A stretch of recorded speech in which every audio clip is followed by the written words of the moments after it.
From there, we go over to our demonstration. It involves how you move, but it also involves your credibility. And I call it street cred, okay? And it's in 2 places, okay? That's 2 E's. No, it's 1 E. Good, awesome. Street cred. When we say street credibility, we are talking about, yes, how you move for sure, but you do not have to move perfectly. But you need to have an awareness of your movement and all of the things that are not necessarily the way you want them in your movement. We are aiming for virtuosity in our demonstration, without question. Unfortunately, how many of us actually move perfectly? I know I don't. I mean, I've been in a tight shoulder club now for probably 10 years, and it's like they bumped me up to vice president at this stage. I mean, it's pretty bad, but it's getting better.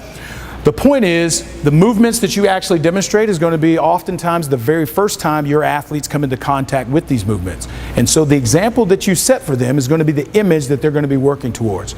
Now, it also goes beyond that. As I said, you don't have to move perfectly. It goes to your street credibility. Do you actually do the movements yourself? Do you do CrossFit? Have you ever done the workouts that you're writing for the athletes that are there?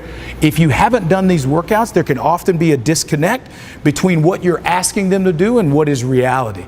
If you don't know the suffering in the round of 15 of Fran, I can tell you it's going to be very difficult to coach your athletes through that.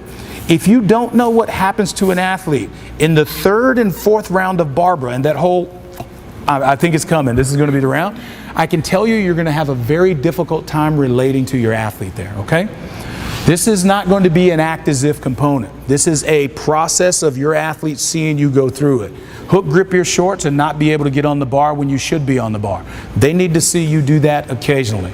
Being able to know that, hey, I don't have a muscle up just yet, but I am still constantly working on that process. And potentially your athletes see or read things about you going through that process. That is where you get your street credibility, okay?